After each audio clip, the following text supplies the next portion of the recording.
There's a very popular saying, apparently. I don't know why it is popular. Spare the rod, spoil the child. And whenever I hear this, I always think that there are so many parents and teachers and educators still who think that this is true. And they believe hitting the children is fine to whatever extent. Yesterday, there was a video which was shared on Instagram and it was doing rounds. I think Swati, Maya's Amma, shared it on Instagram, and it showed where many alumni came to a teacher, and they asked the teacher to cane them and the teacher sweetly caned them also, because apparently caning helped them become IAS, IPS, and whatnot.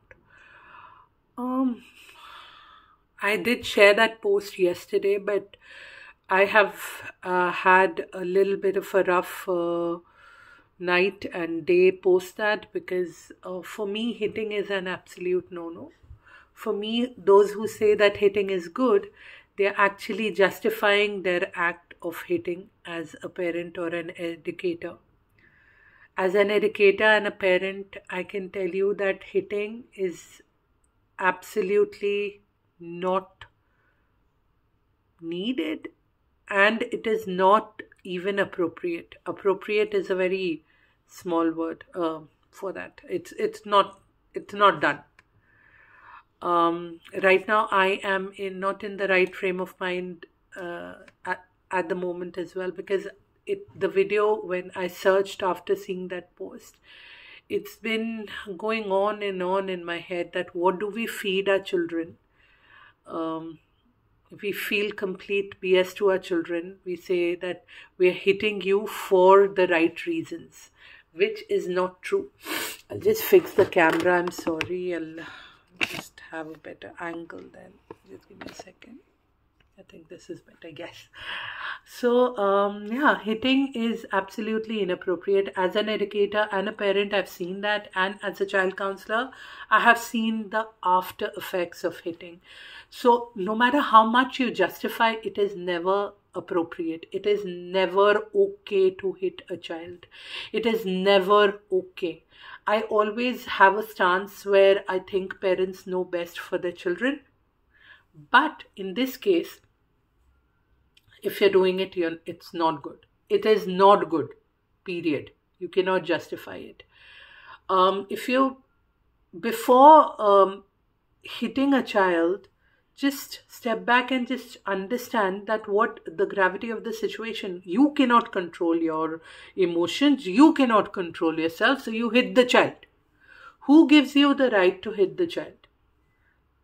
Who gives you I'm sorry, I'm fasting, so yeah. Who gives you the power to hit the child? Is the child someone you own or someone you can control? No, the child is a human being. He has been given to you. Naturally, maybe you're the parent or you're the teacher. The child you've been made responsible for the child. Please do not make use of your position. You cannot justify your act. It is not justifiable. And what is even worse is people sharing this on social media and applauding the teacher for hitting. The amount of mental trauma and the amount of problems a child go through way into an adulthood throughout their life because of this act is, I can't even tell you how much the child gets affected. I'll tell you one thing. I was having a discussion with my students who were all 6 years. They were about to graduate from my Montessori. So, and when I told them, it was about hitting, and how I told them no one can hit you, even parents. No one can hit you. And when I told them I have never hit Zoe Akka, they call Zoe, my daughter, Zoe Akka, because they look up to her and they're very fond of her. They were all shocked and they told me, Falak, you're lying. I said, I'm not lying. I have arguments with her. I have a lot of difference of opinions. Now that she'll be 13 soon, I have a lot of difference of opinions. But that doesn't give me the right as a parent to hit her.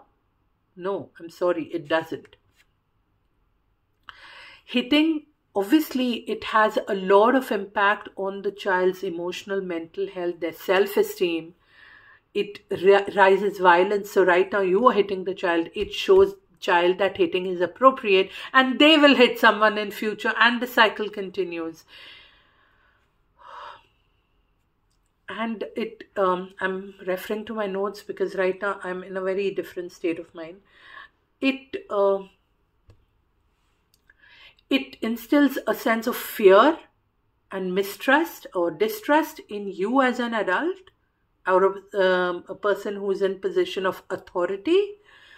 They don't listen to you because of they love you or they respect you. No, they listen to you out of fear. And I'll go back to my previous point, which I said it promotes hitting. And it promotes, see, the students who came to that teacher came out of the fact that they believe that the teacher did them good by hitting. They will be hitting their children or their students or whatever the case. And the cycle will continue. How dangerous is that? Hitting your kids can be dangerous. They can get hurt physically and emotionally. I have heard such dreadful stories of children being told to stand out at night in cold, out of the house because they did something. How humiliating is that? And how physically daunting and torturous is that? And mentally, what effects do they have? Hitting with a scale, hitting with a cane. I can't even imagine children going through that. And please understand, preschoolers are children, teenagers are children, adolescents are children. Complete brain development doesn't happen before 24, 25 years of age. We are dealing with people who are still developing. Have some kind of sense, some kind of courtesy, please. And I'm sorry if I have sounded a little rude or a little out of place right now, because that was my intention. Because that is something I truly believe in, that you cannot hit a child. Domestic violence is a crime. Hitting someone on the road is a crime. Violence, hitting is a crime. Parents hitting a child should be considered a crime. In my eyes, it is a crime. You cannot do that. And I would request, if it made sense, please share this so that even if in 2% people I can put in some sense about this whole issue, I'll be grateful. And thank you so much.